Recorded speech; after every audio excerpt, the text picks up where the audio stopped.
শালগঙ্গা রাধাবল্লভ আশ্রমে দুষ্কৃতীর হামলা, বালুয়া রাধাবল্লভ মণ্ডলী দুষ্কৃতীদের শনাক্ত করে শাস্তি প্রদানের দাবি। করিমগঞ্জ জেলা আয়ুক্তের কাছে স্মারকলিপি। লোকসভা ভোটের দামামা বাজছে, এর মধ্যে বরাকের অন্যতম ধর্মীয় প্রতিষ্ঠান শালগঙ্গা রাধাবল্লভ আশ্রমে দুষ্কৃতীর হামলা ঘিরে চাঞ্চল্য দেখা গিয়েছে। এ নিয়ে রবিবার সকালে চৈতন্যনগরে এক সাংবাদিক সম্মেলন করে বলেন, শালগঙ্গা রাধাবল্লভ আশ্রমে দুষ্কৃতীর হামলাকারীদের শনাক্ত করে শাস্তি প্রদানের জন্য জোরদার দাবি তোলেন মালুয়া রাধাবল্লভ মণ্ডলীর ভক্তরা। এ নিয়ে তারা করিমগঞ্জ জেলা আয়ুক্তের কাছে এক স্মারকলিপি তুলে দেন। উল্লেখ্য, গত মঙ্গলবার বৃষ্টিস্নাত রাত আনুমানিক 2টো নাগাদ আশ্রমের এক কর্মী প্রচণ্ড শব্দ পেয়ে ওঠেন। দেখতে পান একটি ব্যক্তি আশ্রমের জিনিসপত্র ভাঙচুর করছে। তিনি ভয় পেয়ে সঙ্গে সঙ্গে অন্য সহযোগীদের ডাকতে চলে যান। পরে এসে দেখেন দুষ্কৃতিকারীটি পালিয়ে গেছে। পরে আশ্রমের কর্মীরা তাকে ডেকে আনেন। তিনি এসে দেখতে পান আশ্রমের মূল ফটকের ওপরে থাকা সিমেন্টের তৈরি রাধাকৃষ্ণের মূর্তিটির নিচে ভেঙে ফেলে দেওয়া হয়েছে এবং অন্য ফটকের ওপরে থাকা সিমেন্টের তৈরি ময়ূরের কিছুটা অংশ ভাঙা। দুর্গা মন্দিরের গ্রিলও ভেঙে দেয়। আশ্রম সূত্রের খবর অনুযায়ী পরে বরেণ্য গোস্বামী খবর দেন উধারবন্দ থানায়।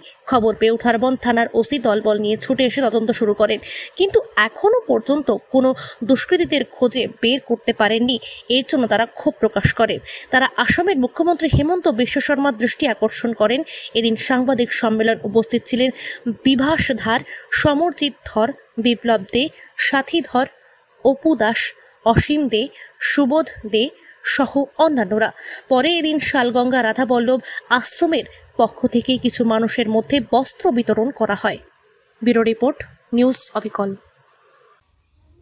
আজকে এখানে যে সভাটা ডেকেছি, বিশেষত এটা একটা প্রতিবাদী সভা। এটার উদ্দেশ্য হলো কাছাড় জেলায় অবস্থিত শালগঙ্গাতে একটি ঐতিহ্যবাহী আশ্রম আছে, যেটা রাধাবল্লভ আশ্রম বলে পরিচিত। আমরা সবাই এখানে যারা সমবেত হয়েছি, আমরা সবাই সেই ধর্মীয় প্রতিষ্ঠানের ভাবধারায় এবং চিন্তাধারায় আমরা সবাই আশ্রিত। তো এই রাধাবল্লভ যে আশ্রম শালগঙ্গাতে অবস্থিত, আমরা শুনেছি গত 2 এপ্রিল হঠাৎ করে মধ্যরাত্রে কে বা কারা, যাদেরকে দুষ্কৃতিকারী বলা যায়, হঠাৎ করে রাত্রে ওই আশ্রমে আক্রমণ করে আশ্রমের গেট ভেঙে ফেলে এবং গেটের উপরে আমাদের 2টো শ্রীমূর্তি ছিল, মূর্তিগুলোও ভেঙে ফেলে ভিতরে প্রবেশ করে হামলা চালায়। তো ওরা কি ধরনের কি ভাব নিয়ে হামলা চালিয়েছে সেটা সঠিক সিদ্ধান্তে আমরা যেতে পারি নাই। তবে আমার মনে হয় এরা ডাকাত নয়, এরা দুষ্কৃতিকারী, সমাজদ্রোহী। যার জন্য আমি মনে করি আমাদের ধর্মের উপর, আমাদের ভাবধারার উপর, আমাদের সনাতন ধর্মের উপর একটা অশনি সংকেত এটা বলা যায়। তো তার জন্য আমরা আজকে এখানে সমাবেত হয়ে প্রতিবাদ জানাচ্ছি এটার বিরুদ্ধে এবং ধিক্কার জানাচ্ছি এটার বিরুদ্ধে, এবং আমাদের মাননীয় জেলা উপায়ুক্তের মারফতে আমরা একটা স্মারকলিপি প্রদান করছি, যাতে ওদেরকে ধরে শনাক্ত করে উপযুক্ত শাস্তি দেওয়া হোক।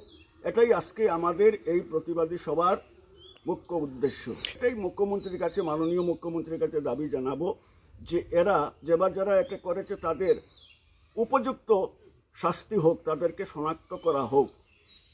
এবং একটা ধর্মীয় ভাবাবেগে যে আঘাত দেওয়া হয়েছে সেটা ঠিক আমরা বলতে পারছি না কোনো কমিউনাল কোনো ব্যাপার কিনা না, যেটা তদন্তে প্রকাশ হোক।